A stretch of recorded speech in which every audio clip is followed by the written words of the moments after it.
దేవునికి స్తోత్రం. దేవుని యొక్క పరిశుద్ధ నామములో ప్రభువునందు ప్రియ సహోదరి సహోదరులందరికీ నా వందనములు తెలియజేస్తూ ఉన్నాను. ప్రేమ కలిగిన తండ్రి, ఆయన యందు బ్రతుకుచున్న మన యొక్క జీవితాల్లో మనం ఎన్నో విధాలుగా ప్రభు కొరకు సిద్ధపడవలసిన వారమై ఉన్నాం. కానీ ఇంకా లోకం గురించి, లోకాశలు వద్దని చెప్పుకుంటూ, లోకంలో దురాశలు ఉన్నాయి, నేత్రాశలు ఉన్నాయి, వీటి జోలికి వెళ్ళకూడదు, లేకుంటే ఏ విధమైన పాపం మనలో ఉండకూడదు, వీటినే చెప్పుకుంటూ వెళ్ళిపోతే అసలు ప్రభువు కోరుకున్న నిజమైన క్రైస్తవ జీవితం మనం ఎప్పుడు జీవిస్తాం? పరిపూర్ణులుగా మనం ఎప్పుడు మార్పు చెందుతాం? సంపూర్ణ సిద్ధి పొందిన పరిశుద్ధులతో ఎప్పుడు కలుసుకుంటాం సోదరులారా? ఈ లోకం చుట్టూ తిరుగుతూ ఎంతసేపు ఈ లోక సంబంధమైన వాటి గురించే వాక్యం చెప్పుకుంటూ వెళ్ళిపోయినట్లయితే ఆత్మీయ జీవితంలో చాలా తీవ్రంగా నష్టపోతాం. కనుక మన క్రైస్తవ జీవితం పరిపూర్ణంగా మార్పు చెందాలి అంటే ప్రభువు లేఖనములు ఎన్ని విధాలుగా మనకు తెలియచేస్తూ ఉన్నాడో దయచేసి మీలో ప్రతి ఒక్కరు కూడా ఆలోచన చేయండి. ఎందుకంటే లోకంలో పరలోక రాజ్యానికి సిద్ధపరచుకునే జీవిత దినాలు చాలా స్వల్పకాలమే. ఈ కాలాన్ని కూడా మనం సద్వినియోగం చేసుకోకపోయినట్లయితే మనము దేవుని యొక్క మహిమలో ఆయనతో కూడా కలిసి ఉండుట అసాధ్యమైపోతుంది. కనుక దేవుని యొక్క లేఖనాలు ప్రభు అంటాడు, మీరు పగలు ఉండగానే పగటి సంబంధులుగా జీవించండి. మీరు పగటి సంబంధులు అని చాలా లేఖనాల్లో మన కొరకు వ్రాసి పెట్టాడు. కనుక మనము పగటి సంబంధులుగా అసలు నిజమైన విశ్వాసి ఏమేమి ధరించుకోవాలో ఈ అనుభవాలు లేఖనాలలో జ్ఞాపకం చేసుకుందాం. మనము యేసు క్రీస్తు అను రక్షకుని ద్వారా తండ్రి యొద్దకు చేరే చక్కని పద్ధతిలో యేసునందలి విశ్వాసము, క్రీస్తునందలి విశ్వాసము అని చాలా వీడియోస్లో నేను చెప్పాను సోదరులారా. అయితే అంత లోకములో నుండి వేరుపరచబడే పరిస్థితులకే పరిమితమైపోయిన బోధలు ప్రకటన చేస్తూ ఉన్నారు, వాటి చుట్టూనే తిరుగుతూ ఉన్నారు. అయితే క్రీస్తునందు జీవించే విధానాన్ని, క్రీస్తునందలి విశ్వాసములో మనము ఏమి ధరించుకోవాలో జాగ్రత్తగా కొన్ని లేఖనాలు ఈ దినం మనం జ్ఞాపకం చేసుకుందాం. కొరింథీయులకు రాసిన 2వ పత్రిక 5వ అధ్యాయం 2వ వచనం నుంచి చూడండి. మనము దిగంబరులము కాక వస్త్రము ధరించుకునే వారముగా కనబడుతాము. మనము దిగంబరులము కాక వస్త్రము ధరించుకునే వారముగా కనిపించాలి. అంటే ఈనాడు అందరినీ కూడా అపవాది దిగంబరులుగా చేస్తుంది. ఇది అర్థం చేసుకోవటం చాలా కష్టం. అదేంటి, మాకు వస్త్రాలు ఉన్నాయని బాహ్య సంబంధమైన వస్త్రాల గురించి ఆలోచించకండి దయచేసి. మన ఆత్మకు వస్త్రము లేని వారిగా కనిపిస్తూ ఉన్నాం. జాగ్రత్తగా గమనించాలి. మనము వస్త్రమును ధరించుకునే వారముగా కనబడదుము అంటూ ఉన్నాడు అపోస్తలుడైన పౌలు. భక్తుడు వస్త్రము కలిగి ఉండే విధానాన్ని చెప్తున్నాడు. అపవాది వస్త్రము లేకుండా దిగంబరులుగా ఆది కాండంలోనే చూడండి, మీకు అసలు దేవతల్లాగా ఉంటారని చెప్పి ఆదాము హవ్వల్ని మొత్తాన్ని వాళ్ళు ఏ విధంగా దేవుని సముఖము నుండి త్రోసివేయబడుటకు కారణమైందో, అపవాది మోసగాడు, వాడు మోసం చేసి ఉన్నాడో, వారికి దిగంబరులని వారికి తెలియదు మొదటిగా. కానీ అపవాది మాట వినగానే వారు దిగంబరులైపోయారు. జాగ్రత్తగా జ్ఞాపకం చేసుకోండి. వారికి మంచి చెడు తెలివితేటలు వచ్చేసాయి. అపవాది యొక్క మాటనే వారు నమ్మారు, కానీ ప్రభు యొక్క మాటకు లోబడలేదండి. మీరు ఈ తోట చెట్ల ఫలములో దేన్నైనా తినండి, కానీ ఈ చెట్టు ఫలం తినొద్దని చెప్పిన ప్రభు యొక్క ఆజ్ఞను వారు విడిచిపెట్టి ఆ చెట్టు ఫలం అపవాది ప్రేరేపణ చేత తిని వారు ఎంత నష్టపోయారు అంటే దిగంబరులైపోయారండి. కనుక ప్రభు అంటున్నాడు, దేవుని యొక్క పిల్లలందరినీ కూడా అపవాది దిగంబరులుగా చేసింది. అంటే ఆదాము ఏమీ సాతాను సంబంధి కాదు, ప్రభువే సృజించాడు. ఆదాము దేవుని కుమారుడు అని వ్రాయబడింది. కనుక దేవుని యొక్క పిల్లలందరినీ కూడా దిగంబరులుగా చేస్తే ప్రభు అయిన యేసుక్రీస్తు పరలోకములో నుండి దిగివచ్చి మన ఆత్మ సంబంధమైన నేత్రములను తెరచి, మన మనోనేత్రములను తెరచి మనము వస్త్రము కలిగిన వారిగా జీవించాలి అని ఎప్పటికప్పుడు అనగా, మీరు సాతాను యొక్క మాట వినొద్దు. సాతానుడు ఈ లోకాధికారి. ఈ లోకములో ఉన్నదంతా శరీరాశ, నేత్రాశ, జీవపడంబము, అంత హృదయము అంత పాపముతోటి నిండిపోయి ఉన్నది. మనుషుని యొక్క హృదయం నిండా కూడా చాలా ఘోరమైన వ్యాధితో ఉన్నది. ఆ వ్యాధి లక్షణాలు ఇవన్నీ కూడా సామాన్యంగా క్రైస్తవులకు అందరికీ తెలిసినవే. కనుక అలాంటి హృదయ స్థితి నుండి మీరు మారు మనసు పొందండి.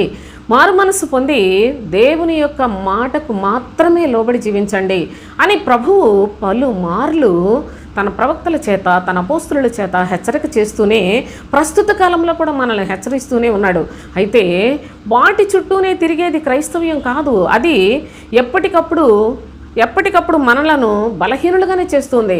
అయితే మనము బలవంతులుగా జీవించడానికి ప్రభు అయిన క్రీస్తునందు మనము వస్త్రము కలిగిన వారముగా కనిపించాలి. వస్త్రం ప్రతి క్రైస్తవ జీవితంలో ప్రతి వారు కూడా వస్త్రము ధరించుకొనవలెను. అనగా క్రీస్తు బోధయందు పూర్ణ విధేయత కలిగి లక్ష్య పెడితేనే మీరు వస్త్రము కలిగిన వారిగా ఉంటారు. లేకపోయినట్లయితే మీ వస్త్రములను లేకుండా పోవడమే కాదు, దిగంబరులుగా చేస్తుంది సోదరులారా అపవాది. చాలా జాగ్రత్త. అందుకనే ఇక్కడ చాలా చక్కగా చెప్తున్నాడు, పరలోక సంబంధమైన నిరీక్షణ కలిగి క్రీస్తు ద్వారా మనము జీవించినట్లయితే వస్త్రము కలిగిన వారముగా ఉంటాం. ఇంకా దీన్ని ఎంతకంటే నేను వివరించడానికి, ఎందుకంటే ఇక్కడిక్కడే మనం మాట్లాడుకుంటూ ఉంటే చాలా విషయాలు మనం ప్రభువునందు జ్ఞాపకం నేర్చుకోవలసిన అవసరతను ఈ సందర్భంగా నేను మీకు తెలియచేస్తూ ఉన్నాను. అంతేకాకుండా మనము దిగంబరులము కాక వస్త్రము ధరించుకునే వారముగా కనబడదుము. కాబట్టి పరలోకము నుండి వచ్చు మన నివాసము దీనిపైని ధరించుకొన అపేక్షించుచు దీనిలో మూల్గుచున్నాము. పరలోకము నుండి వచ్చు మన నివాసము అన్నాడు. ఈ లోకములో నివాసము కొంతకాలమే సోదరులారా. ఈ శరీరమును గుడారములో మన ఆత్మ ఉండేది కూడా, ఈ నివాసము కూడా కొంతకాలమే. కానీ మన ఆత్మకు శాశ్వతమైన నివాసము పరలోక రాజ్యము కనుక పరలోకము నుండి వచ్చుచున్న మన నివాసము అని చూడండి. మన నివాసము దీనిపైన ధరించుకొననపేక్షించుచు దీనిలో మూల్గుచున్నాము అన్నాడు. అంటే దేవుని యొక్క రాజ్యమునకు సిద్ధపడే మనము ఈ శరీరములో ఉన్న మన ఆత్మ నేను ఏ విధముగానైనా పరలోకానికి చేరాలి అని ఆశ కలిగి అంటే అపేక్ష కలిగి ఉన్నది. కానీ శరీరము నిష్ప్రయోజనముగా చూసే శక్తిని, శరీరమందు శ్రమపడుట ద్వారా మన ఆత్మను పరలోక నివాసానికి సిద్ధపరచుకునే వీలు కలుగుతుంది. చాలా జాగ్రత్తగా ఈ వాక్యాన్ని మీరు గమనించాలి. ఎందుకంటే మన నివాసాన్ని అది ఎక్కడుంది? దీనిపైన ధరించుకొన అపేక్షించుచు అన్నాడు. అంటే మనము పరలోకానికి వెళ్ళాలనే ఆశతోటి ఉన్నాము. అయితే మన శరీరము పైన మనము పరలోక నివాసాన్ని ధరించుకొనవలసిన చాలా అపోస్తులైన పౌలు చెప్పిన ప్రతి మాట నా ప్రియ సహోదరి సహోదరులారా ఏదో గబగబ చదువుకుంటే అర్థమయ్యే మాటలు కావండి. ఏం చెప్తున్నాడంటే మన శరీరమందు శ్రమ పడితే మన ఆత్మకు జీవము, ఆ తరువాత నిత్య జీవము కలుగుతుంది. అంతేకాదు భక్తుడు అంటాడు, మా శరీరమందు శ్రమ పడినట్లయితే అవే మీకు జీవాన్ని కలుగు చేస్తాయని చెప్తాడు. అసలు ఎంత మర్మయుక్తమైన సంగతులు! ఈనాడు వాటినన్నిటినీ మరుగు చేసుకొని ఏదో దేవుడు దీవిస్తాడు, ఆశీర్వదిస్తాడని దేవుడు మరి మనకి ఎంతసేపు శరీర క్షేమం గురించి, లోక సంబంధమైన జీవన వ్యవస్థలో మన అవసరతల గురించి బోధించుకొనుటకు, ఆ బోధలు వినుటకు అలవాటు పడిపోయిన పరిస్థితుల్లోనే ఈనాడు క్రైస్తవ్యం నశించిపోతుంది సోదరులారా. అయితే ప్రభువు చెప్తున్నాడు, విశ్వాసి నీవు ఏమి ధరించుకోవాలి? మొదటిగా వస్త్రము ధరించుకునే వారముగా ఉండాలి.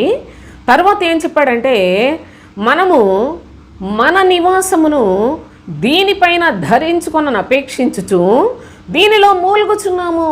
అంటే శరీరమందు శ్రమలు వస్తే మరి బాధ కదా, బాధ, వేదనలు, దుఃఖము, యాతన ఇవన్నీ కూడా మనం అనుభవిస్తూ మన ఆత్మ పరిశుద్ధంగా ఉండడానికి, పరలోకానికి మన యొక్క స్వాస్థ్యాన్ని, మన యొక్క నివాసాన్ని మనం స్వతంత్రించుకోవటానికి మనము సిద్ధపడే చక్కని పద్ధతిని ఇందులో భద్రపరిచి చెప్తూ ఉన్నాడు.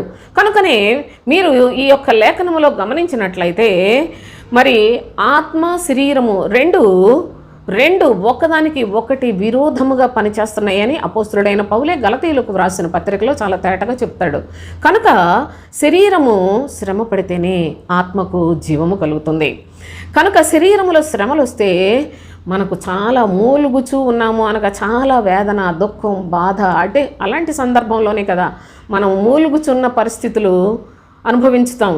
అయితే దేవుని యొక్క లేఖనం కూడా భక్తుడు ఏమని చెప్తున్నాడంటే, ఈ గుడారంలోనున్న మనము భారము మోసుకొని మూలుగుచున్నాము. ఈ గుడారము అనగా శరీరము కూడా గుడారమే.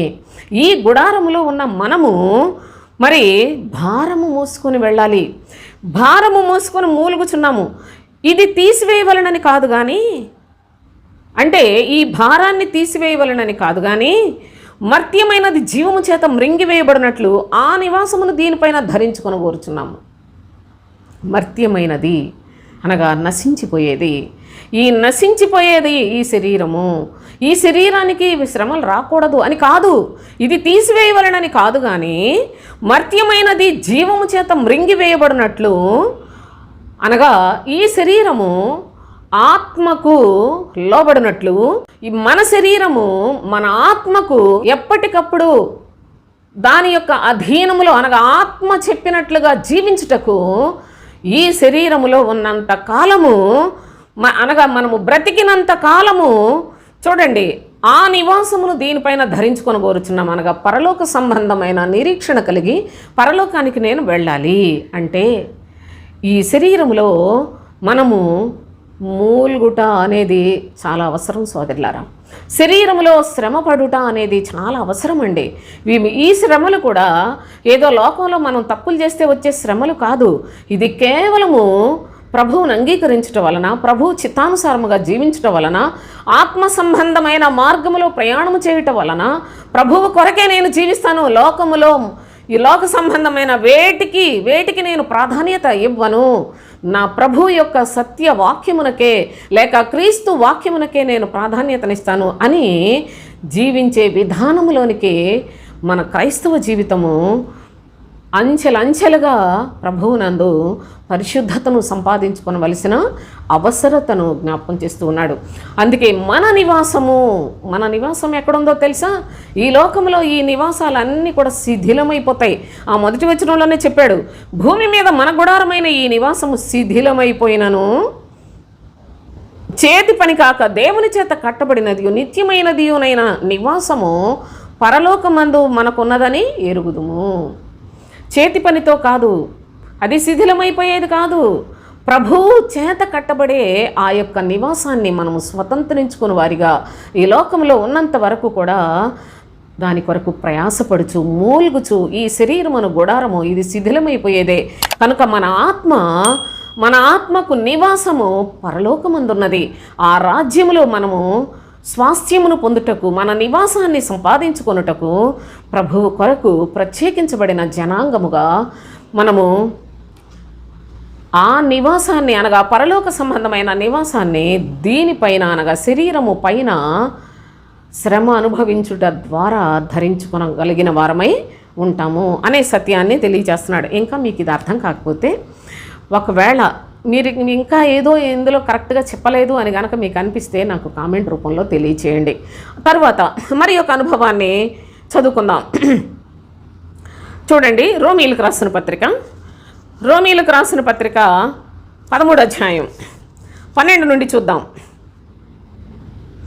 రాత్రి చాలా గడిచి పగలు సమీపముగా ఉన్నది కనుక మనం అంధకార క్రియలను విసర్జించి, చూడండి, అంధకార క్రియలను విసర్జించి తేజస్ సంబంధమైన యుద్ధోపకరణములు ధరించుకుందుము. మనము వేటిని ధరించుకోవాలి చెప్తున్నాడు. ఓ క్రైస్తవ సహోదరి సహోదరుడా, మీ యొక్క జీవితాల్లో వీటిని ధరించుకొని వారిగా మీరు జీవిస్తున్నారా లేదా పరీక్షించుకోనండి. ఎల్లప్పుడూ వినుచున్న గ్రహింపు లేని పరిస్థితిలో ఉన్నట్లయితే మీరు చాలా నష్టపోతారు. ఈ లోకము చుట్టూ మీ బోధకులు మిమ్మల్ని త్రిప్పినట్లయితే చాలా నష్టపోతారు. మనము ప్రభువు చేత బోధింపబడే స్థాయికి వెళ్ళాలి. ప్రభువు మనకు తెలియచేయుచున్న సంగతులను మనం ఆత్మతో గ్రహించాలి. ఆయన మనము ఏమి ధరించుకోవాలో తెలియచేస్తున్నాడు కనుక వీటి విషయంలో బహు జాగరూకులమై ఉండాలి.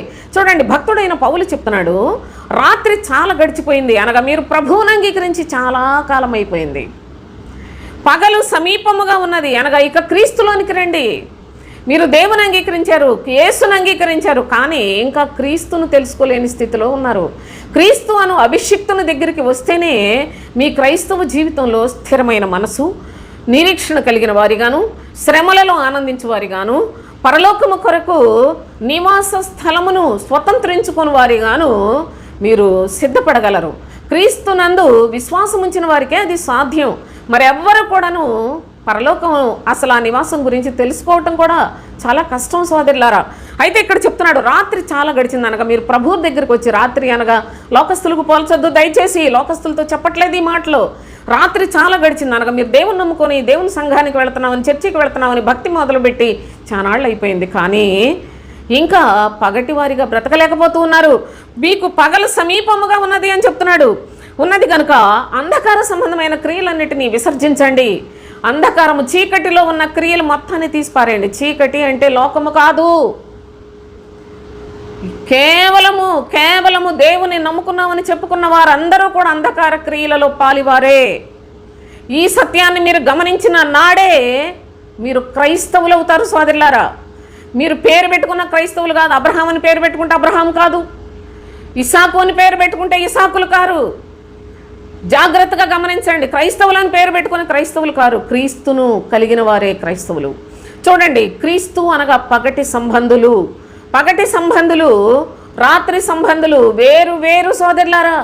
రాత్రి చీకటి క్రియలు ఉంటాయి, పగలు వెలుగు సంబంధులుగా, పగటి వేళ పనిచేసేవారిగా, పగటి వేళ ప్రభు యొక్క చిత్తాన్ని నెరవేర్చే అనేక శ్రమలు అనుభవించే మంచి క్రైస్తవ జీవితాన్ని కొనసాగించగలరు. కనుకనే ఈ యొక్క లేఖనములను ప్రభు విభాగించి మనకు నేర్పిస్తూ ఉన్నాడు. మీరు అంధకార సంబంధమైన క్రియలను కలిగి ఉన్నారు, వాటన్నిటినీ విసర్జించండి. మీకు రాత్రి వారిగా ఉన్నారు, రాత్రి చేసే క్రియలన్నీ కూడా ప్రక్కన పెట్టండి. వీటి గురించి ఎన్ని వీడియోస్ చేశానండి నేను. అయితే మీరు పగటి వారిగా తేజస్ సంబంధమైన యుద్ధోపకరణములను ధరించుకొందము అని చెప్తున్నాడు. రాత్రి వారు అంధకార సంబంధమైన క్రియలలో ఉంటారు, పగటి అనగా కేవలము యేసును గూర్చి మాత్రమే నమ్మిన వారందరూ కూడా అంధకార సంబంధమైన క్రియలలో ఉంటారు. అయితే మీరు క్రీస్తులోనికి వచ్చినట్లయితే అనగా క్రీస్తును అంగీకరించినట్లయితే అనగా యేసు క్రీస్తు ఒకటే కాదా? ఒక్కడే. కానీ ఆ ఒక్కడైన మన ప్రభువు రెండు రకములుగా బోధించాడు. ఒకటి యేసునందలి విశ్వాసము, రెండు క్రీస్తునందలి విశ్వాసము అని మనకు లేఖనములలో ప్రత్యక్షపరిచి ఉన్నాడు. యేసునందలి విశ్వాసము కలిగిన వారు కేవలము రాత్రి వారిగా ఉన్నారు, మరి అంధకార క్రియలలో ఉన్నారు. అయితే క్రీస్తును కూడా మీరు అంగీకరించినట్లయితేనే తేజస్ సంబంధమైన యుద్ధోపకరణములను ధరించుకొనవలసిన శక్తివంతులవుతారు, ధరించుకుని వారు అవుతారు. తేజస్ సంబంధమైన యుద్ధోపకరణములు అనగా మీరు నిజమైన క్రైస్తవ జీవితము పోరాటమే సోదరులారా. ఈ లోకముతో పోరాడాలి, అపవాదితో పోరాడాలి, భక్తిహీనులతో పోరాడాలి. అంతేకాదు ప్రభు చెప్పాడు కదా, నేను భూమి మీదకి అగ్ని వేయవచ్చితిని. ఎక్కడైతే క్రీస్తు వాక్యం ఉందో ఆ వాక్యమును విశ్వసించిన వారు, ఒక ఇంటిలో 5 ఉంటే విశ్వసించిన వారు విశ్వసింపని వారు 5 కూడా ప్రభువును అంగీకరించారు. కానీ 2 క్రీస్తును అంగీకరిస్తే 3 యేసునందు మాత్రమే ఉన్నారు. కనుక వారి మధ్య అగ్ని పడుతుంది, వారి మధ్య ఖడ్గము పడుతుంది. దేవుని యొక్క లేఖనాలను జాగ్రత్తగా చూడండి సోదరులారా. ఇది కొత్త బోధ కాదు, లేకపోతే నేనేదో ప్రత్యేకంగా చెప్పలా. ప్రభు అయిన యేసుక్రీస్తు క్రొత్త బోధను, నూతన నిబంధనను మనకు తెచ్చాడు. ఆ నూతన నిబంధన అపోస్తులు చెప్పారు, మేము క్రొత్త ఆజ్ఞను మన ప్రభువు ఇచ్చాడు, దానినే మేము మీకు ప్రకటన చేస్తూ ఉన్నామని చెప్పారు. ఆ క్రొత్త ఆజ్ఞ ఏంటంటే, మీరు రాత్రి వారిగా బ్రతుకుతున్నారు, చీకటి క్రియలు చేస్తున్నారు, అంధకార సంబంధమైన క్రియలు చేస్తున్నారు, వాటిలో నుంచి బయటికి రండి. ఇది క్రొత్త ఆజ్ఞ. మీరు తేజ సంబంధమైన యుద్ధోపకరణములు ధరించుకొని పగటి సంబంధులుగా ఉండండి, అనగా క్రీస్తునందు విశ్వాసం ఉంచండి. యేసునందు విశ్వాసం ఉంచినట్లయితే మీకు లోకములో నుండి, పాపములో నుండి వేరుపరచబడే పరిస్థితులు మాత్రమే ఉంటాయి. కానీ క్రీస్తునందు విశ్వాసం ఉంచిన వారు పరలోక సంబంధమైన నివాస స్థలమును సంపాదించుకునే శక్తివంతులవుతారు. కనుకనే చెప్తున్నాడు, మీరు తేజ సంబంధమైన యుద్ధోపకరణములు ధరించుకొనండి అని. అల్లరితో కూడిన ఆటపాటలు మత్తైనను లేకయు, కామ విలాసములైనను, పోకిరి చేష్టలైనను లేకయు, కలహమైనను మత్సరమైనను లేకయు. ఈనాడు క్రైస్తవులు అని చెప్పుకుంటున్న దేవుని ప్రజల హృదయాల నిండిపోయినవి ఇవే కదండి. కామ విలాసములు, పోకిరి చేష్టలు, కలహములు, మత్సరములు, మొత్తం అన్నీ అల్లరితో కూడిన ఆటపాటలు, మత్తు, వీటితోటి నింపబడిన సంఘములకు అపోస్తుడైన పౌలు ఒక హెచ్చరిక చేస్తున్నాడు. మీరు అంధకార సంబంధమైన క్రియలలోనే ఉన్నారు కాబట్టి తేజ సంబంధమైన యుద్ధోపకరణములు ధరించుకోవాలి. అయితే మీరేం చేయాలో తెలిసినా చూడండి, 14వ వచనంలో చెప్తున్నాడు, మెట్టుకు ప్రభు అయిన యేసుక్రీస్తును ధరించుకొనిన వారై, యేసుక్రీస్తును ధరించుకొనిన వారై శరీరేచ్ఛలను నెరవేర్చుకొనుటకు శరీరము విషయమై ఆలోచన చేసుకొనకుడి. శరీరేచ్ఛల కొరకే ప్రార్థనలు చేస్తూ, శరీరేచ్ఛల కొరకే మీ యొక్క జీవితాల్లో దేవుణ్ణి నమ్ముకొని దేవుని దగ్గరికి వెళ్తున్నామని, విశ్వాసులమైపోయామని భ్రమలో ఉన్నారు. నేను ఏ అన్య ప్రజల గురించిన లేఖనాలు ఇక్కడ నేను మీకు చెప్పటం లేదు సోదరులారా. నిజముగా విశ్వాసులు ధరించుకొనవలసిన వారు, క్రీస్తునందు ఏ విధముగా క్రీస్తును కలిగి జీవించేవారు ధరించుకొనవలసినవి ఏమేమి ప్రభువు వ్రాసాడో వాటన్నిటినీ కూడా నేను మీకు తెలియచేస్తూ ఉన్నాను. మెట్టుకు శరీరేచ్ఛలను నెరవేర్చుకొనుటకు శరీర విషయంలో ఆలోచన చేయొద్దు, మీరు యేసుక్రీస్తును ధరించుకొనుడి అని చెప్తున్నాడు. వస్త్రమును ధరించుకొని వారముగా కనబడాలని చెప్పాడు. పరలోక సంబంధమైన నివాసమును శరీరము అను గుడారము మీద ధరించుకునే పద్ధతిని చెప్పాడు. ఇక్కడైతే పగటి సంబంధులుగా తేజ సంబంధమైన యుద్ధోపకరణములు ధరించుకొనుడి అని చెప్తూ ఉన్నాడు. అంత మాత్రమే కాదు, యేసుక్రీస్తును ధరించుకొనుడి. మీరు యేసును మాత్రమే అంగీకరించిన వారు ఏ విధమైన క్రియలలో ఉంటారో యేసును క్రీస్తును కూడా ధరించుకున్నట్లయితే మీ జీవితాలలో మంచి సైనికుల వలె ప్రభువు రాజ్యం కొరకు, ప్రభువు యొక్క రాజ్యంలో పౌరస్థితి కొరకు మీకు మీరే ప్రయాసపడుతూ అనేకులకు మార్గము చూపిస్తారో అట్టి సంగతులను కూడా తండ్రి అయిన దేవుడు తెలియచేస్తున్నాడు. ఇవి కడవరి దినములు. నిజముగా ఎప్పుడు ఏ క్షణాన ఏది సంభవించటానికి మరి సిద్ధంగా ఉన్నాయో కూడా తెలియని పరిస్థితుల్లో బ్రతుకుతున్నాం. ఇప్పటికే సాతానుడు విపరీతంగా చెలరేగిపోతూ ఉన్నాడు. ప్రస్తుత కాలంలో సోదరులారా, కనీసం దేవుని గురించి తెలుసుకోండి, దేవుని యొక్క సంగతులు చెప్పుకోవటానికి కూడా రోజు రోజుకి ద్వారము మూయబడుతూ ఉన్న పరిస్థితులే చూస్తూ ఉన్నాం. సువార్త అనేది ఆశీర్వాదం. ఈ పరలోక సంబంధమైన సువార్త ఆశీర్వాదాన్ని ఇప్పటికే చాలామందికి దేవుడు మూసివేశాడు సోదరులారా. బహుస్వల్ప సంఖ్య ఇంకా మిగిలిన వారి కొరకు ప్రభు తన యొక్క సత్యాన్ని తెలియచేస్తూనే ఉన్నాడు. దయచేసి ఈ లేఖనాలు మీరు కూడా జ్ఞాపకం చేసుకుంటారని ఆశిస్తూ ఈ సంగతులు మీకు నేను తెలియచేస్తూ ఉన్నాను. అయితే చూడండి, ఎఫెసీలకు వ్రాసిన పత్రికలో 6వ అధ్యాయం చూడండి, 13వ వచనం చదువుకుందాం. అందుచేతను మీరు ఆపద్దినమందు వారిని ఎదిరించుటకును సమస్తము నెరవేర్చిన వారై నిలువబడుటకును శక్తిమంతులగునట్లు దేవుడిచ్చు సర్వాంగ కవచమును ధరించుకొనుడి. ఆపద్దినము రాబోతోంది. ఈ లోకములో ప్రతి విశ్వాసికి ఆపద్దినము రాబోతోంది. ఆపద కాలం రాబోతోంది. ప్రస్తుతము ఆపదతో నిండిన అంత్య దినములలో అపాయకరమైన కాలములో వస్తాయని చెప్పిన అపోస్తుడైన పౌలు తిమోతికి వ్రాసిన 2వ పత్రికలో 3వ అధ్యాయం చెప్తాడు కదా, అంత్య దినములలో అపాయకరమైన కాలములు వస్తాయని. ఆల్రెడీ ఇప్పటికే అపాయకరమైన కాలంలో మనం బ్రతుకుతున్నాం. అయితే ఆపద దినము రాబోతూ ఉంది. కాలము వేరు, దినము వేరు సోదరులారా. దినమందు ప్రభు ఎంత చక్కగా మనల్ని హెచ్చరిక చేస్తున్నాడో చూడండి.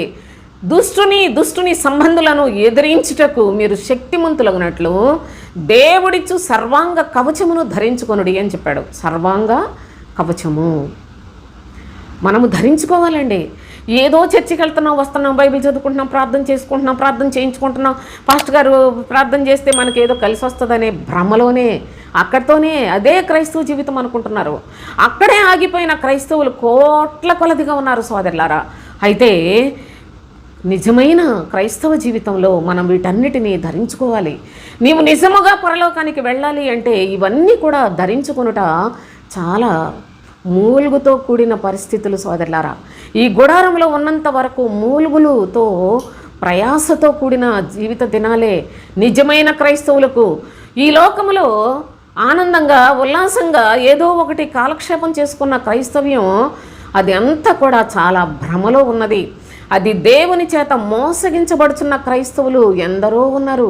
ప్రభు చెప్తున్నాడు, నేను పిలిచినప్పుడు నీవు పలకలేదు, నేను రమ్మన్నప్పుడు నీవు రాలేదు, నా వాక్యాన్ని వినిపించినప్పుడు వినలేదు, కనుక నేను నిన్ను మోసం చేస్తున్నాను. ఎందుకంటే నీవు మోసకరమైన నీ దురాశల కొరకే నా సన్నిధికి వస్తున్నావు కదా, కనుకనే నేను నిన్ను మోసం చేస్తున్నానని ప్రవక్తల ద్వారా ప్రభు ఏనాడో తెలియచేశాడు. అయితే ప్రస్తుత కాలంలో దేవుని దగ్గరికి వెళుతున్న వాళ్ళందరూ కూడా శరీరాశల కొరకు, శరీర దురాశల కొరకు, శరీరేచ్ఛలు నెరవేర్చుకున్నటకు, శరీర అవసరతలు తీర్చుకోవటానికి దేవుని సన్నిధికి వెళుతున్నారు. అట్టి వారందరినీ కూడా ప్రభు మోసం చేస్తున్నాడు. సోదరులారా, ఒకానొకప్పుడు సాతాను మోసగాడని చెప్పారు. ఇదేంటి దేవుడు మోసం చేయటం అంటే, అవును, ప్రభువు ఎంతగా మీకు క్షేమం కలుగుతుందని మీరు విని ఆనందిస్తూ ఉన్నారో అది మీ హృదయంలో యొక్క మోసపు ఆలోచనలే. సోదరులారా, మేము ప్రభు కొరకు జీవించాలి, ఆయన మా కొరకు చనిపోయాడు, మేము కూడా మా ప్రభువుకు సాక్షార్థంగా బ్రతకాలి, ఆయన చెప్పినట్లుగా బ్రతకాలి, ఆయన చిత్తానుసారముగా బ్రతకాలి అనే ఆశతోటి మీరు నా సన్నిధికి రావటం లేదు. కనుక మీరు మనుషులను పొంగించుకుంటూ, మనుషులను పొగుడుకుంటూ, వాళ్ళను సంతోషపెట్టే పద్ధతిలో భక్తి చేస్తూ, మీ ఆనందం కొరకు వాళ్ళు, మీ బోధకుల ఆనందం కొరకు మీరు కూడాను అందరూ దురాశల కొరకే ఈ ప్రార్థనలు, ఈ భక్తిని చేస్తున్నారు. కాబట్టి మిమ్మల్ని అందరినీ నేను మోసం చేస్తున్నాను అంటూ ఉంటే భక్తుడు అన్నాడు, అయ్యో కటకట ప్రభువా, శ్రమ రాబోతూ ఉంటే నువ్వేంటయ్యా క్షేమం వస్తుందని చెప్తున్నావు. అవును, ఈ ప్రజలందరి మీదకి చాలా కఠినమైన శిక్షలు రాబోతూ ఉన్నాయని అలనాడే ప్రవక్తలతో చెప్పాడు. ఈనాడు ఆ ప్రవచనాలు స్పష్టంగా నెరవేర్చుచూ ఉండటం మన కన్నులారా చూస్తున్నాం. సోదరులారా, ఎంత వాక్యాన్ని ఎంత చెప్పుకున్నా లోకం చుట్టూనే తిరుగుతున్నారు, కానీ పరలోకం వైపు మనము విశ్వాసముతో, నిరీక్షణతో నిత్య జీవాన్ని సంపాదించుకోవాలనే అట్టి ఆలోచన ఈనాడు ఎందరూ క్రైస్తవులకు ఉంది. అందునిమిత్తమే ప్రభువు కూడా చాలా కఠినముగా ఆయన ప్రజల ఎడల తన ఉగ్రతను చూపించబోతూ ఉన్నాడనే సత్యాన్ని కూడా గమనించండి. అయితే మనము సర్వాంగ కవచమును ధరించుకోవాలి. ఒక ఆపద దినము మన జీవితంలో ఎదుర్కోబోతున్నాం. ఆ దినం నేను ఎన్నాళ్ళు భక్తి చేశాను, నాకేంటి కష్టాలు అని నీవు నిరుత్సాహపడిపోయి, లేకపోయినట్టయితే దేవుడు నాకు అన్యాయం చేశాడని దేవుణ్ణి దూషించకుండా, దేవుణ్ణి నిందించకుండా, దేవుని కృపను నువ్వు పోగొట్టుకోకుండా, సాతాను మోసంలో నీ యొక్క ప్రాణము నష్టపోకుండా ఉండడానికి ప్రభు అయిన తండ్రి చెప్తున్నాడు, మీరు పగటి కాలంలోనే, అనగా క్రీస్తునందు విశ్వాసం ఉంచి క్రీస్తు కొరకు జీవించే మీరు సర్వాంగ కవచమును ధరించుకునే పద్ధతిని నేర్చుకోనండి. ఏంటి సర్వాంగ కవచము అంటే, ఏదన్నా ఒక కవచం ఎవరన్నా తెచ్చి మొత్తం అంతా తొడిగేది ఏమన్నా ఉందా, లేకపోయినట్లు మనం తొడుక్కునేది ఏమన్నా ఉందా అంటే, ఈ కవచము ధరించుకునేది ఏమన్నా ఉన్నదా అంటే, నా ప్రియ సహోదరి సహోదరులారా, ఏంటి సర్వాంగ కవచము అనే దానికోసం చాలా చక్కగా ప్రభు ఈ లేఖనములలో మనకు తెలియచేస్తున్నాడు. ఎందుకంటే చూడండి, ఏంటి ఈ సర్వాంగ కవచము, ఎలాగనగా మీ నడుమునకు సత్యము అను దట్టి కట్టుకొనవలెను. చూడండి, సత్యమును దట్టి కట్టుకొని నీతి అను మైమరువు తొడుగుకొని పాదములకు సమాధాన సువార్త వలనైన సిద్ధ మనసను జోడు తొడుగుకొని తర్వాత నిలువబడుడి. ఇవన్నీ కాక విశ్వాసమును డాలు పట్టుకునుడి. విశ్వాసము అనే డాలు ఉండాలి. దానితో మీరు దుష్టుని అగ్నిబాణములన్నిటినీ ఆర్పుటకు శక్తివంతులగుదురు. మరియు రక్షణను శిరస్త్రాణాన్ని, దేవుని వాక్యమును, ఆత్మ ఖడ్గమును ధరించుకొనుడి. చూసారా, ఎన్ని ధరించుకోవాలండి. ఇవన్నీ ఎప్పుడు చేస్తాం, ఇవన్నీ ఎప్పుడు సంపాదించుకుంటాం. పరలోకానికి వెళ్ళడం అంత సులభం అనుకుంటున్నారా? ప్రభు సన్నిధికి వచ్చి బాప్తీసం తీసుకున్నాం, మేము దేవుని మాట్లాడుతున్నాం, చర్చికి వెళ్తున్నాం, మేము పరలోకానికి వెళ్ళిపోతామని ఎంత మోసం చేస్తున్నాం. మీ బోధకులు మోసపోతూ ఉన్న మీ యొక్క స్థితిని చూస్తుంటే నిజంగా జాలి అనిపిస్తుంది సోదరులారా. ఎంత మరి అసలు అసందర్భంగా కొన్ని మాటలు నేను ఒకవేళ చెప్తానేమోనని నేను దేవునికి భయపడుతున్నాను. ఎందుకంటే అసలు ఇద్దరు ఈ మధ్యకాలంలోనే చిన్న మాట నేను మీకు సందర్భంగా చెప్పాలి. అది సందర్భమో అసందర్భమో దేవునికే తెలుసు. అయితే సోదరులారా, ఒక పాస్టర్ గారు అతనికి 2 కుమారులు చనిపోయారు ఆ గోదావరిలో పడి అని. ఏంటండి అసలు వాళ్ళ కోసం ఎంత గొప్ప చేసుకొని అది మనకి దేవుడు అసలుకి ఎందుకు నాకు ఇలాంటి శిక్ష కలిగింది, నేను ఏ విధంగా పెంచాను, అసలు గోదావరిలోకి వెళ్ళడం ఏంటి, అక్కడ చనిపోవడం ఏంటి అని కనీసం ఆలోచన కూడా లేకుండా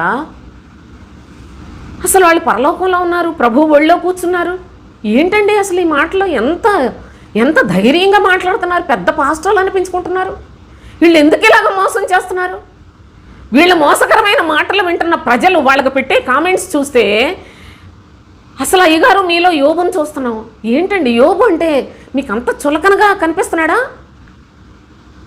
అసలు ఏదో ఇతన్ని తీసుకొని వెళ్ళిపోయి ఇంకా పరలోకపు తండ్రితో సమానంగా పోల్చుకున్నట్లు ఒక శిక్షను కూడా లేఖనాలను చూపించి ఏదో విధంగా దానిలో కూడా ఇంతగా ఎంత కవర్ చేసుకునే భక్తి ఎక్కడుందండి పరిశుద్ధ గ్రంథంలో? ఒక దావీదు మహారాజును తీసుకోండి, తను ఎంత నీతిమంతుడు, ఎంత పరిశుద్ధుడు. అలాంటి దావీదు మహారాజు తాను చేసిన పాపానికి తన కుటుంబం అంతా కూడా అల్లకల్లోలం చేశాడు దేవుడు. ఆయన అంత పెద్ద భక్తుడు కనుక భక్తుడికి శ్రమలు వచ్చినాయి, ఆయన ఎంత ధన్యుడు అని చెప్తారా? దావీదు మహారాజు కూడా చెప్పాడు, తన పాపమునకు ప్రాయశ్చిత్తం నొందిన వాడు ధన్యుడు. నేను ప్రాయశ్చిత్తం అనుభవిస్తాను ప్రభువా, ఎంతైనా నన్ను శిక్షించు, నీ ఆత్మను నాకు దూరం చేయొద్దు అని వేడుకున్నాడు భక్తుడు, మహారాజు అయ్యుండి.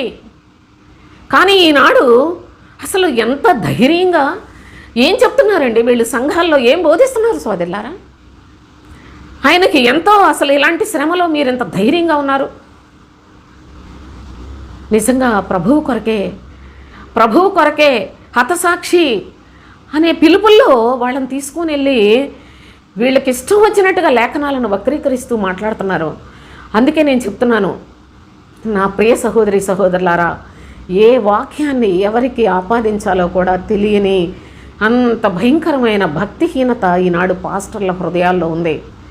నోటితో చెప్పేది భక్తి అనుకుంటున్నారా మీరు? వారి క్రియలు, వారి సాక్ష్యం, దేవుని యొక్క సేవ చేసేవాళ్ళు వారి పిల్లలను లోకస్తులతోటి స్నేహానికి వదలొచ్చా? లోక సంబంధమైన వాటిల్లోనికి పోనివ్వచ్చా? లోక సంబంధమైన ఈవెంట్స్కి వెళ్తారా? ఎంత ఘోరమైన నేరాలు చేసుకుని అదేదో హతసాక్షుల, ఎంత ఘోరమైన మాటలు. కానీ ఇప్పుడు ఈ పరిస్థితుల్లో నేను ఏదన్నా చెప్పినా ఇది బాగా దుష్టురాలు, ఎంత భయంకరంగా ఆయన అన్ని బాధల్లో, ఎంత బిడ్డలను పోగొట్టుకొని ఎంత శ్రమలో ఉంటే అలాంటి వాళ్ళని కూడా విమర్శిస్తుంది అని మాట్లాడేవాళ్ళు కూడా ఉండొచ్చు. కానీ విశ్వాసులైన హృదయాలకు, వాక్యాన్ని విశ్వసించే హృదయాలకు మాత్రమే ప్రభు యొక్క మర్మయుక్తమైన సంగతులు అర్థమవుతాయి సోదరులారా. అసలు ఇది ఏ స్టేజ్లో ఉన్న వాళ్ళకు కూడా వాళ్ళు గ్రహించడం చాలా కష్టమండి. అంతగా తాము గొప్ప చేసుకుంటున్నారు. ఇది ఎందుకు జరిగింది అని విమర్శ చేసుకోవాల్సిన దినాలు, ఇది ఏంటి, ఈ పరిస్థితులు ఏంటి అని నిజంగా సిగ్గుపడవలసిన సంగతులలో అతిశయిస్తూ ఉన్నారు. భూ సంబంధమైన సంగతులు ఏందో అతిశయిస్తూ ఉన్నారు. అసలు వాళ్ళకి ఏం భక్తి తెలుసు అని చెప్పి అంతగా రెచ్చిపోతున్నారు. ఏం భక్తి వాళ్లకు అనుసరించారని ఇంతగా వాళ్ళని హెచ్చించుకొని గొప్ప చేసుకొని అదేదో ప్రభు కొరకు త్యాగమూర్తుల్లాగా మాట్లాడుకుంటూ ఉన్నారు. ఒకవేళ మీకు ఇబ్బందిగా ఉంటే నన్ను క్షమించండి, కానీ నేను సత్యాన్ని చెప్తున్నాను సోదరులారా. సత్యాన్ని చెప్పినప్పుడు నన్ను ఏ విధంగా ఎవరు ఎలా భావించినప్పటికీ ఏమీ పర్వాలేదు, ఏమనుకున్నా నాకు పర్వాలేదు. కానీ ఒకవేళ మీకు అపార్థం చేసుకునే పరిస్థితులు ఉంటే నన్ను క్షమించండి అని చెప్తున్నాను. అయితే దేవుని యొక్క శ్రేష్టమైన లేఖనములు సర్వాంగ కవచాన్ని ధరించుకొనుడి. ఆపద దినముంది. ప్రతి మనిషి జీవితంలో ఆపద దినాన్ని ఎదుర్కోవాలి. ఆపద దినములో ప్రభువు కొరకు మనము ఏ విధముగా నిలిచి ఉండాలో అపవాది ఎదుట సర్వాంగ కవచమును ధరించుకొనవలసిన వారమై ఉన్నాం. అపవాది క్రియలకు లోబడిపోయి అపవాది యొక్క క్రియలలో సంతోషిస్తూ ఉంటే వాడు ముంచేస్తాడు, నాశనం చేస్తాడు, పెరికి వేస్తాడు, బద్దలు కొట్టేస్తాడు సోదరుల. కానీ మన ప్రభువుతోటి ఉన్నట్లయితే నిజంగా ఒక మాట చెప్తున్నాను, నా పర్సనల్గా నాకు 3 బిడ్డలనిచ్చాడు. రెండవ వాడు మానసిక వైకల్యం కలిగిన బిడ్డ. వాడి గురించి తల్లిదండ్రులుగా మేము ఎంత నలిగిపోయామో, ఎన్ని శ్రమలు అనుభవించామో, మమ్మల్ని అంత నలపటం ప్రభువుకి ఇష్టమైంది. కానీ వాడైతే చెప్పేవాడు ఏమని, ఒక 13-14 సంవత్సరాలు వచ్చినప్పటి నుండి నాకు పెళ్లి చేయండి అని మొదలుపెట్టాడు. చాలా చాలా ఏడ్చేదాన్నండి నేను నిజంగా. ఈ బాధల నుంచి అసలు ఎలా బయటపడాలి? ఎందుకంటే అంత చిన్న వయసులో 13-14 సంవత్సరాల వయసులో పెళ్లి చేయమనేసి అంటున్నాడు. ఒకవైపు మేము దేవుని పనిలో ఉన్నాం, వాడి ద్వారానే అసలు నా కుటుంబాన్ని ప్రభు ఆకర్షించాడు. అంత మమ్మల్ని కఠినంగా శిక్షించి ప్రభు పక్షంగా మా జీవితాల్ని ఆయన వైపు త్రిప్పుకున్నాడు. అయితే వాడు అలా మాట్లాడుతున్నప్పుడు చాలా బాధేసేది, బాగా కొట్టేవాళ్ళం. మాంతాడా, వాడికి తెలియదు, అర్థం కాదు, ఏది మంచి చెడు తెలియదు, జ్ఞానం లేదు, ఏదైనా వినగలిగిన మనసు లేదు, ఎందుకంటే వాడికి తెలివి లేదు. కానీ ఈమె ఇలాంటి మాటలు మాట్లాడేవాడు. నా ప్రియ సహోదరి సహోదరులారా, అది చెప్పటానికి వీలు కాని బాధలు పడ్డాం. నిజంగా రాత్రులు పగలు అని తేడా లేకుండా చాలా శ్రమ అనుభవించాం. అయితే ఇది సాక్ష్యంగా నేను చెప్పట్లేదండి. నా జీవితంలో నేను పొందిన అనుభవాలు, ప్రభువు నా మీద చూపించిన దయ, నా కుటుంబం ఎడల ఆయన ఎంత శ్రద్ధ తీసుకున్నాడో చెప్తున్నాను. ఇంకా వాడికి చిన్నప్పుడు ఏదో స్కూల్లో అని చేర్పించాం, కానీ వాడికి స్కూల్కి పనికిరాదు. అసలు వీడికి తెలివి లేనందువల్ల ఎన్నో బాధలు అనుభవించాం. సరే, అయితే 20 సంవత్సరాల దాకా వాడిని భరించటం నరక యాతన అనుభవించాం. మీరు గమనించండి, వాడు చెప్పేవాడు నాకు 3 పాపలు. ఇలాగే అనేవాడండి. ఏం తెలివిలోండి ఈ మాటలు ఎలా వస్తున్నాయో మాకు అర్థమయ్యేది కాదు. ఆ 14 సంవత్సరాల వయసు నుంచి కూడా నాకు 3 అమ్మాయిలు, నాకు పెళ్లి చేయండి, మా ఆవిడ ఉద్యోగం చేస్తుంది, పెళ్లి చేయండి, ఇలాగే మాట్లాడేవాడు. మొత్తానికి అందరికీ తెలిసి విషయం. నేనేదో ఇక్కడ యూట్యూబ్లో ఏదో అల్పంగా ఎవరికి తెలుసులే అని చెప్పట్లేదు సోదరులారా. అయితే 20 సంవత్సరాలప్పుడు ఒక డాక్టరు వాడిని పెళ్లి చేసుకోవటానికి నేను మ్యారేజ్ చేసుకుంటే తిన్నే చేసుకుంటానని వచ్చింది. ఆ తర్వాత వాడు చెప్పినట్లుగానే పేర్లు కూడా చెప్పేవాడు, లూదియా, మార్తా, కాంతా అంటూ. అలాగే వాడికి అసలు ఆ విచిత్రం, అసలు ఆ వివాహం కూడా విచిత్రం. 3 పాపలే పుట్టారు. చెప్పడానికి కూడా అది దేవునికి చాలా మహిమకరమైన సంగతి కనుక నేను చెప్తున్నాను, కానీ ఇదేదో గొప్ప కార్యం అని చెప్పట్లేదు సోదరులారా. వాడు ఇప్పటికీ 44 సంవత్సరాల వయసుకి వచ్చాడు సోదరులారా. 3 కుమార్తెలు. వాళ్ళల్లో పెద్ద పాప, రెండో పాప కూడా చూడడానికి ఎవరు అనుకోరు వీళ్ళు అమాయకులు అని, అమాయకంగానే ఉంటారు. ఏదో 3వ పాప కొంచెం అదేంటి తెలివైందే. అయితే మొత్తం మీద దేవుని యొక్క మహాకృప చేత దేవుడు నలిపి అసలు క్రీస్తు సువాసనను మేము ఆ వాసన తెలుసుకునే భాగ్యం ఇచ్చాడండి. ఇది లోకపరంగా ఆలోచించుకున్నట్లయితే చాలామందికి ఇది చెప్పడానికి నేను ఇంకా స్పష్టంగా చెప్పి ఎక్కువ సమయాన్ని పాడు చేయాలన్న ఉద్దేశం కాదు. ఎందుకు చెప్తున్నానంటే ప్రభువు చేసిన అద్భుత కార్యాలు. వాడు తెలివిగా ఉన్నట్లయితే అసలు మేము ప్రభువులోకి ఒకవేళ నా భర్త మరి ముఖ్యంగా రాకపోనేమో. ఈనాడు దేవుని కొరకు సమస్తాన్ని విడిచిపెట్టుకొని ప్రభువు కొరకు పనిచేయాలి. ఉద్యోగం అది మాకు ఆనాడు ఎలా కనిపించిందంటే ఒక చెత్త పదార్థంలాగా కనిపించింది. ప్రభువు యొక్క పక్షంగానే జీవించాలి, దేవుని యొక్క రాజ్యం కొరకు బ్రతకాలి, బ్రతికితే క్రీస్తు కొరకు బ్రతకాలి అనే విధంగా ఆనాటి నుంచి ఈనాటి వరకు కూడా రమారమి 40 సంవత్సరాల నుండి ఈ యొక్క పనిలో క్రీస్తునే బోధించాం. కానీ సోదరులారా, శరీర సంబంధంగా ఒక్కళ్ళకైనా ఒక్క మాట కూడా మేము చెప్పిన దాఖలాలు మీకు దొరకవు. అసలుకి ఆ నమూనా కూడా ఉండదు సోదరులారా. ఎందుకంటే బాడీ ఆఫ్ క్రైస్ట్ అనే లేక క్రీస్తు శరీరము అనే మా యొక్క సంఘం, దానికి ప్రభువు చెప్పిన పేరు, అది ఆయన పెట్టుకున్న పేరు, ఆయన స్థాపించిన సంఘము. ఆ సంఘములో కూలి పని చేసేవారిగా బ్రతికించడానికి తండ్రి ఎన్ని శ్రమలలో ఈ పరిచర్యను ప్రారంభించడం జరిగిందో, అన్నీ దేవుని యొక్క కృప ద్వారా లోకంలో అన్నీ అనుభవించడానికి ఇచ్చిన సమస్తాన్ని నష్టపరుచుకొని ప్రభు కొరకు జీవించాలి, ప్రభు చిత్తాన్ని నెరవేర్చాలి అని ఈ నా అమాయకమైన నా కుమారుడు వలన మమ్ములను నిజంగా చెత్త కొట్టేశాడండి ప్రభు. లేకపోయినట్లయితే ఈ సువార్త ప్రకటించడం మాలాంటి వాళ్ళకి అసలు సాధ్యమే కాదు సోదరులారా. ఏదేమైనప్పటికీ సమస్తము ఈనాడు అనుకుంటాను నేను, ఆ బిడ్డలు, నా కుమారుడు, వాడికి ఇచ్చిన కుమార్తెలు, వాళ్ళు నాకు చుట్టూ దేవుడు మాకు ఒక బౌండరీ వేసాడు అనుకుంటాను. ప్రభువునందు చెప్తున్నాను ఈ విషయాలు ధైర్యంగా. మా చుట్టూ ఒక ప్రాకారంలాగా కట్టాడే, కానీ శ్రమలలో ఆనందించే పద్ధతులు నేర్పించాడు. ప్రారంభం నుండి కూడా శ్రమయే క్రైస్తవ్యం అనేది నేర్పించాడు. స్పష్టముగా క్రీస్తు శరీరం అని, నిజంగా మహోన్నతుడైన ప్రభువు ఆయన సముఖములో సంఘము అంటే క్రీస్తు శరీరము, ఈ పేరుతోటే సంఘమును ప్రారంభించమని చెప్పాడు. ఈ విధంగా ప్రతి ఒక్కళ్ళు ఏదోటి చెప్పుకుంటున్నారు. ఇలా చెప్తే అసలు ఎవరు నమ్ముతారని కూడా నాకు ఒక పెద్ద బాధ ఉండిపోయేది. కానీ ఈ సందర్భం ఎందుకు దేవుడిచ్చాడో నాకు తెలియదు. ఈ విషయాలన్నిటినీ కూడా మీతో పంచుకోవటానికి తండ్రి అయిన దేవుడు మహా కనికరాన్ని చూపించాడు.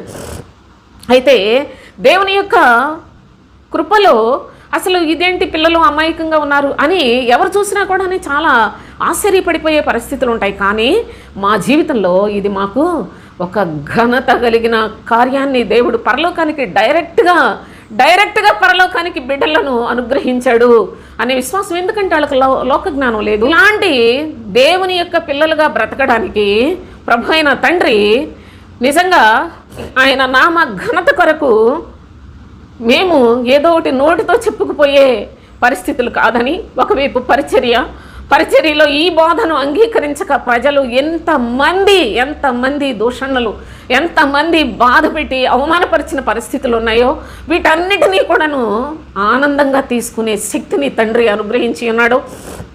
ఎందుకంటే మా విశ్వాసము ఏదో లోకంలో బాగుండాలి, లేకుంటే లోక సంబంధంగా దేవుడేదో జ్ఞాపకం చేసుకొని తెలివితేటలేదు, ఈ చెత్త కాదండి. లోక సంబంధమైన ఏ లాభం కొరకు కూడాను ఈ పరిచర్య మేము చేయటం లేదు సోదరులారా. పరలోక సంబంధమైన నిరీక్షణ కలిగి శరీరం ఎంత వ్యర్థమైనదో విశ్వాసముతో ప్రభు కొరకు సంఘమును, ప్రతి ఆత్మను ప్రభు వైపు త్రిప్పాలి అనే ఆశయంతో మాత్రమే ఈ పరిచర్యను కొనసాగించుట దేవుని కృప ద్వారా జరుగుతోంది. ఇది మనుషుల ఆలోచన కాదు, ఏదో మా తెలివితేటలు కాదు సోదరులారా. శ్రమలలో ప్రభు యొక్క శక్తిని సంపాదించుకొని లేఖనములను గ్రహించే కృపను తండ్రి చేత పొందిన వారమై ఉండి ఈ విధమైన పరిచర్యను చేయటం జరుగుతోంది. అయితే తండ్రి అయిన దేవుడు నోటి మాటలు చెప్పుకునేది కాదు క్రైస్తవ్యం అంటే. క్రైస్తవ్యము అనేది దయచేసి మీరు ఆలోచన చేయాలి. ప్రభువు చెప్తున్నాడు, సర్వాంగ కవచమును ధరించుకొని ఆపద్దినమున అపవాదిని ఎదిరించేది క్రైస్తవ్యం. సర్వాంగ కవచమును ధరించుకునేది క్రైస్తవ్యం. ఏదో క్రీస్తు పిల్లలు మేము ప్రభువుని నమ్ముకున్నాం, ఈ సోది మాటలకి అలవాటు పడిపోయారు ఈనాడు దేవుని ప్రజలు అయిన వారందరూ కూడా. చాలామందికి ఇదే పద్ధతి.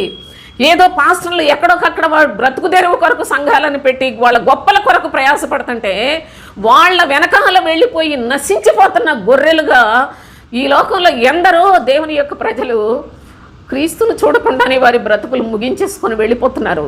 అయితే నేను ఎప్పుడు చనిపోతానో తెలియదు. అసలు మరణము అనేది ఎప్పుడూ కూడా మన ప్రక్కనే ఉంటుంది కనుక మరణానికి సంపూర్ణులుగా సిద్ధపడి పరలోకానికి నా నివాసానికి చేరుకోవాలనే ఆసక్తితోటి ఈ లేఖనాలు నేను మీకు తెలియజేస్తున్నాను. ఏదో బైబిల్లో ఉన్నాయి కదా 4 మాటలు ఏదో ఒకటి చదువుకొని గబగబా ఏదో వీడియో చేస్తే జనాలందరూ ఏదో భక్తురాలు అంటారని కాదు సోదరులారా. అనుభవపూర్వకముగా దేవుని యొక్క కార్యములు మన జీవితంలో ఏ విధంగా జరిగిస్తాడో, నా దీన కుటుంబాన్ని ప్రభు ఎంత ఎత్తైన ప్రాకారాన్ని కట్టి సంరక్షిస్తూ ఉన్నాడో, నాకు నిజంగా ఈ యొక్క కృపను పొందటానికి అర్హతనిచ్చాడో, దైవజనులుగా నిజముగా ఈ యొక్క పరిచర్యలో కొనసాగటానికి, దేవుని యొక్క సేవకులుగా కొనసాగటానికి, సంఘములో కూలిపని వారిగా నమ్మకస్తులుగా బలాన్ని మెప్పు పొందటానికి ప్రభు యొక్క చిత్తానుసారముగా ఈ యొక్క పనిని పరిపూర్ణం చేసుకోవాలన్న ఆశే. కానీ సోదరులారా, మరొకటి లేదు. విశ్వాసులుగా మనము ధరించుకోవలసిన వాటిని నేను మీకు తెలియజేస్తున్నానంటే ఇది కేవలము మరి నా క్రైస్తవ జీవితంలో ఫలము పొందటానికి మాత్రమే, కానీ ఏదో ఒకటి కాలక్షేపానికి కాదు అని దయచేసి ప్రాధేయపడి ప్రతి విశ్వాసి ఈ లేఖనాలను విశ్వసించి వీటి యందు విశేషమైన జాగ్రత్త కలిగి బ్రతికి మన ప్రభు యొక్క క్రీస్తు యొక్క శిలువను వ్యర్థము కాకుండా ఆయనతో కూడా వారసులుగా బ్రతకాలని. మీరు దేవుని వారసులైతే దేవుని నమ్ముకున్న వాళ్ళు దేవుని వారసులు అవుతారు, కానీ అక్కడ ఆగిపోకండి. క్రీస్తుతో కూడా శ్రమపడి క్రీస్తు తోడి వారసులు కావాలి అని ప్రభు చెప్పిన సత్యమైన లేఖనాల వైపు మనందరి హృదయాలు త్రిప్పబడిలాగున తండ్రి ఈ సమయాన్ని మీ అందరికీ దీవిస్తాడని, వినుచున్న ప్రతి వారికి మీ ఆత్మలో మేలు చేస్తాడని నేను మిమ్మల్ని వేడుకుంటూ ఉన్నాను. ప్రభు నామములో దయచేసి ఈ యొక్క సంగతులన్నిటినీ కూడా మీరు మనసును పెట్టండి. మరి యొక్క అనుభవాన్ని చదువుకుందాం. కొలసీలకు వ్రాసిన పత్రిక 3వ అధ్యాయం 12 నుండి చదువుదాం. కాగా దేవుని చేత ఏర్పరచబడిన వారును పరిశుద్ధులను ప్రియులునైన వారికి తగినట్లు మీరు జాలిగల మనస్సును, దయాళుత్వమును, వినయమును, సాత్వికమును, దీర్ఘశాంతమును ధరించుకొనుడి. మనం ఏం ధరించుకోవాలి? ఏమి ధరించుకోవాలి సోదరులారా? ఈ లేఖనాలన్నీ బైబిల్లో నుండే చెప్తున్నానా, లేకుంటే ఎక్కడ నుంచన్నా ఏదో ఒక పుస్తకాల్లో, ఎక్కడో భక్తులు రాసిన పుస్తకాల్లో ఏదన్నా సరే మీకు చెప్పానా? నేను అసలు అలాంటి పుస్తకాలు చదవను. పరిశుద్ధ గ్రంథంలో ఉన్న ఏ భక్తుల కన్నా గొప్ప భక్తులు బయట ఎవరు లేరు. వాళ్ళందరూ వాళ్ళ భక్తిని ఒకవేళ కాపాడుకొని వెళ్ళిపోతే మరీ ధన్యులే. అది క్రీస్తు సంపాదించుకున్న పరిశుద్ధులు అనేకులు ఉండవచ్చు, కానీ దేవుని యొక్క పరిశుద్ధ లేఖనములే మనకు ప్రామాణికము, ఆధారము, అవి ఏ నిత్య జీవము. కనుక లేఖనములలోనే నేను ఎంత చదివినా పరిశుద్ధ గ్రంథమే చదువుకుంటాను. ఎన్నిసార్లు చదివినప్పటికీ దీనిలోనే మధురమైన సంగతులు తండ్రి తెలియచేస్తూనే ఉన్నాడు. కానీ లోకంలో ఎక్కడన్నా ఏ పుస్తకం చదువుకోవడానికి టైమే లేదండి అసలు. నేను ఆది నుండి కూడా నా పిల్లలు చిన్న పిల్లలు నేను మరి ప్రభు యొక్క పనిని ప్రారంభించిన నాటి నుండి చెప్తున్నాను కదా, రమారమి 40 సంవత్సరాల నుంచి నేను పిల్లలను చూసుకుంటూ జాగ్రత్తగా వాళ్ళన్నిటికీ చక్కబెట్టుకుంటూ మరి నా పనులు ఇంట్లోని అన్నిటికీ ఎవరి విషయంలో ఏ ఇబ్బంది కూడా వాళ్ళకి కలగకుండా ఎంత శ్రద్ధగా చేసుకొని, కనీసం రాత్రులు బట్టలు ఉతుక్కోవడానికి టైం లేకపోతే ఆ రోజుల్లో రాత్రి 11-12 గంటల టైంలో బట్టలు ఉతుక్కునేదాన్ని. ఆనాడు మా క్వార్టర్స్లో వాళ్ళందరూ ఏంటండి మీరు రాత్రి ఉతుకుతున్నారు అనేసి నన్ను ఎన్నిసార్లు అడిగేవాళ్ళు. నా పనులన్నీ నేను చేసుకుంటూ అన్నీ క్రమంగా ఉండాలి. నా దేవుడు చెప్పాడు ప్రతి విషయంలో కూడా స్త్రీ ఏ విధంగా ఉండాలి. అంత భయంతో బ్రతికేనే కానీ ఏదో అక్కడ ఏళ్ళు పెట్టుకొని ఏదో ఒకటి కాలక్షేపం చేసి అలా సౌఖ్యంగా సుఖాలు అనుభవిస్తూ వచ్చిన జీవితం నాది కాదు సోదరులారా.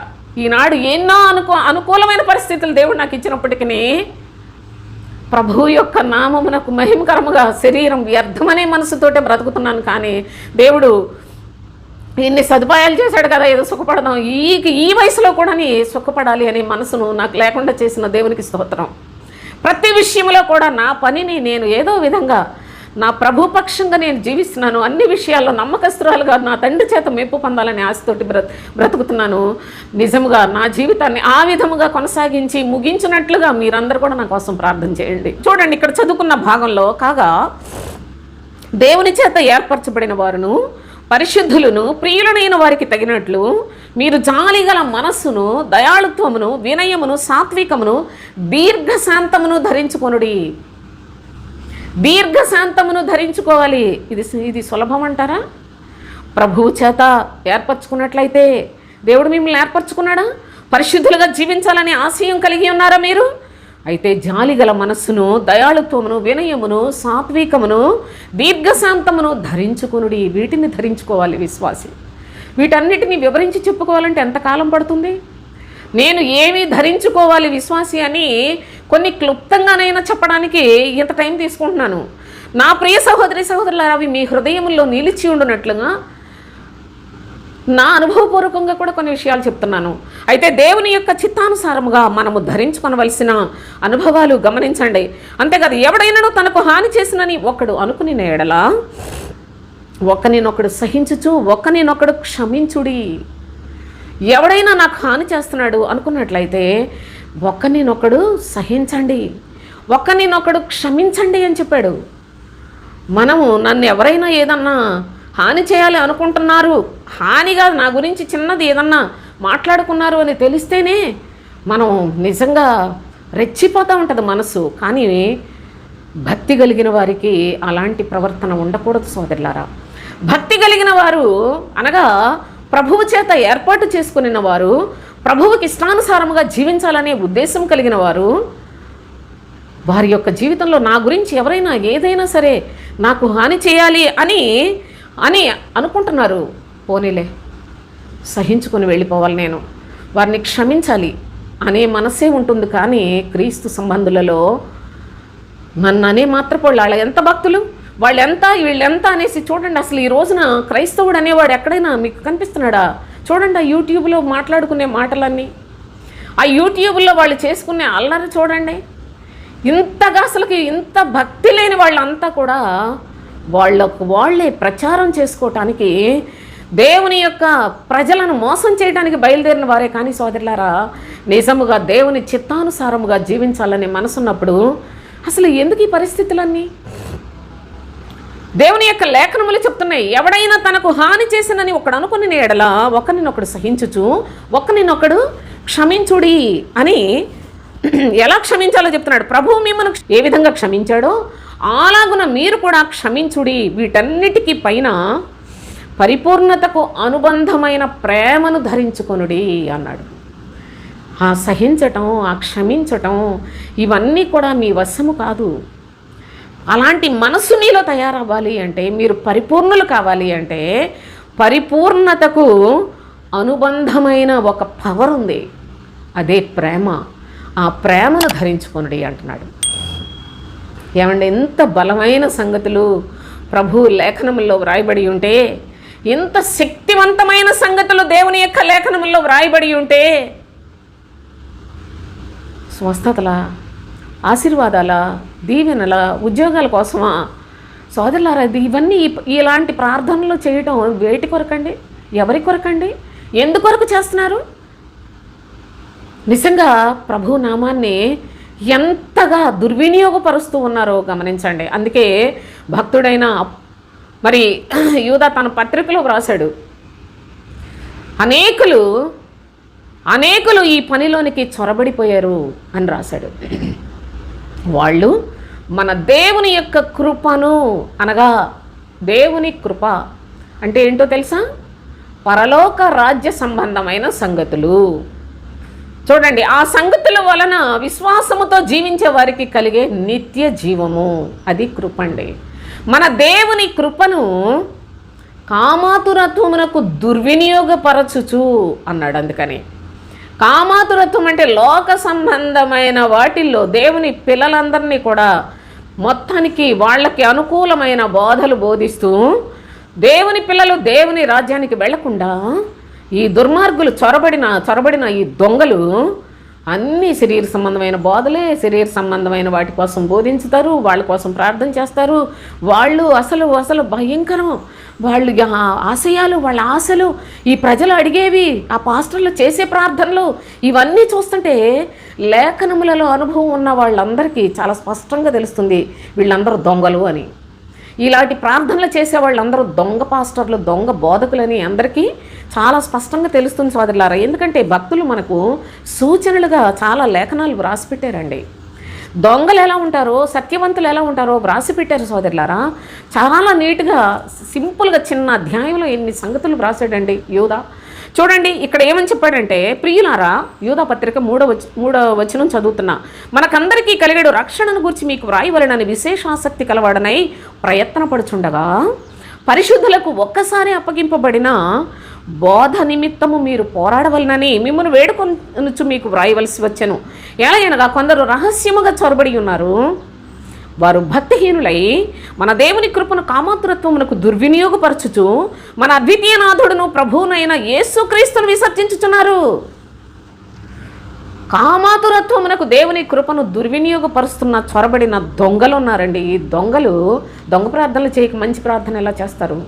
ఈ దొంగలు సాతాను ఏజెంట్లుగా పనిచేస్తూ సంఘాలనే ద్రోహం చేస్తున్న ద్రోహి అయిన యూదా ఇస్కరియోతు యొక్క సంబంధులు, వీళ్ళందరూ కూడా ధనాపేక్షతోటి, వీళ్ళందరూ శరీర దురాశల కొరకు సంఘాలను పోగు చేసుకొని పిచ్చి మాటలు, సోది కబుర్లు చెప్పి ఇదే వాక్యం అనేసి ప్రజలను మభ్యపెట్టి మోసం చేస్తున్న అబద్ధాలు చెప్పే దొంగలు బోలెడంతమంది క్రైస్తవ్యంలో చొరబడి ఉన్నారు సోదరులారా. కనుక వీళ్ళు ఇలాంటి సంగతులు, ఆత్మ సంబంధమైన పరలోక సంబంధమైన సంగతులన్నిటినీ మూసివేశారు సోదరులారా. వీళ్ళు క్రీస్తుకు విరోధులుగా ఉండి మంచి మాటలు ఎలా మాట్లాడతారండి? పరలోక సంబంధమైన బోధలు ఎలా చేస్తారు సోదరులారా? మీరు చెడ్డవారయ్యుండి, సర్పసంతానమా చెడ్డవారయ్యుండి మంచి మాటలు ఎలాగూ పలుకగలరు అన్నాడు. అందుకే యేసయ్య. వీళ్ళందరూ సర్పము చేత బోధకులుగా తయారు చేయబడిన దొంగలండి. ఈ దొంగలందరూ ప్రభువుకు శత్రువులుగా పనిచేస్తూ ప్రభువుకు శత్రువులుగా సంఘాలు పెట్టారు. అనగా శరీర సంబంధమైన బోధలు చేయి వారందరూ క్రీస్తు విరోధులే.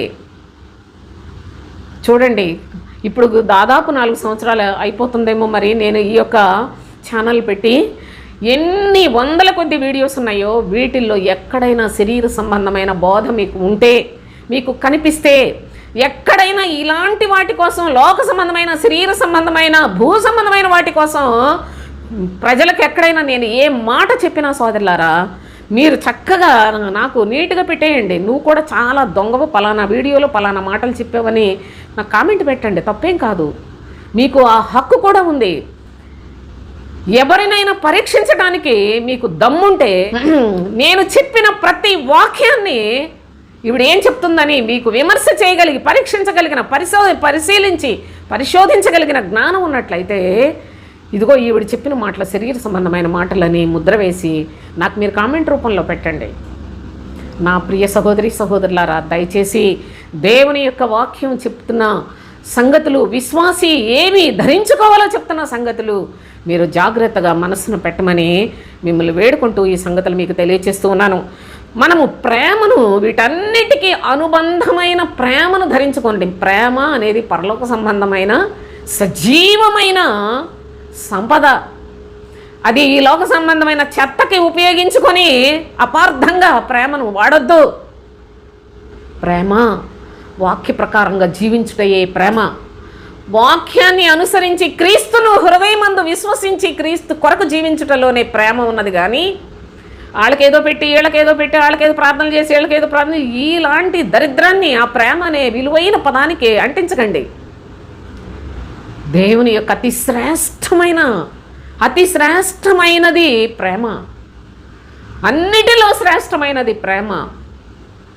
దేవదూతల భాషలతో మాట్లాడిన కొట్టిపడేశాడు, మనుషుల భాషలతో మాట్లాడిన తీసి ప్రక్కన పడేశాడు. ప్రేమ లేకపోతే ఎందుకురా, నీ భాషలు ఎందుకు, నీ బ్రతుకెందుకు అన్నాడు. కొండలను పెకలించే విశ్వాసం ఉన్నప్పటికీ నీ ప్రేమ లేనివాడు అయితే వ్యర్థుడవు అన్నాడు. ప్రేమ అనేది పరలోకానికి అనుసంధానమైన, పరిశుద్ధులైన ప్రవక్తలైన వారి ద్వారా మాట్లాడే మాటలన్నీ వాళ్ళు పరలోకం కొరకే చెప్తారు కనుక వాళ్ళు ప్రేమ చూపించిన వారు సోదరులారా. ఈ కాలంలో ఈ పాస్టర్లు వీళ్ళకి ప్రేమ ఎక్కడ ఉందండి? ఏ దోపిడిగాండ్రు, మోసగాండ్రు, వేటగాండ్రు, వెట్టగాండ్రు అని వ్రాసి పెడితే దేవుని యొక్క లేఖనాల్లో కుక్కలు, నక్కలు, తోడేళ్ళు అని ప్రభువు చెప్తే, వీళ్ళకి ఈ కాలంలో ఉన్న ఈ బోధకులు అసలుకి ప్రభువును, క్రీస్తునే బోధించరు. క్రీస్తులో ఉన్న ప్రేమ ఎక్కడి నుంచి వస్తుంది మీకు? కనుక దేవుని యొక్క సత్యాన్ని గ్రహించండి. ఎవడైనాను తనకు హాని చేసినని ఒకడు అనుకుని ఎడలా వారిని సహించండి, ఒకరినొకరు క్షమించుకునండి. ఈ క్షమాపణ మామూలుగా మీరు మీ మనస్సులో అలాంటి దీనత్వం మీకు రావాలి అంటే వీటన్నిటికీ అనుబంధమైన ప్రేమను ధరించుకొనుడి అని చెప్పాడు. కనుక నా ప్రియ సహోదరులారా, మరి ఈ విషయాలు పూర్తిగా ఈ వీడియోలో చెప్పలేకపోతూ ఉన్నాను. మరి నెక్స్ట్ వీడియోలో మిగతా అనుభవాలన్నిటి కూడా మనం నేర్చుకుందాం. దేవుని యొక్క సన్నిధిలో ఒక విశ్వాసిగా నీవు ధరించుకోవలసినవేంటో జాగ్రత్తగా మీ మనసును పెట్టండి. మీరు పరలోకానికి వెళ్ళాలని ఆశిస్తూ ఉన్నారా?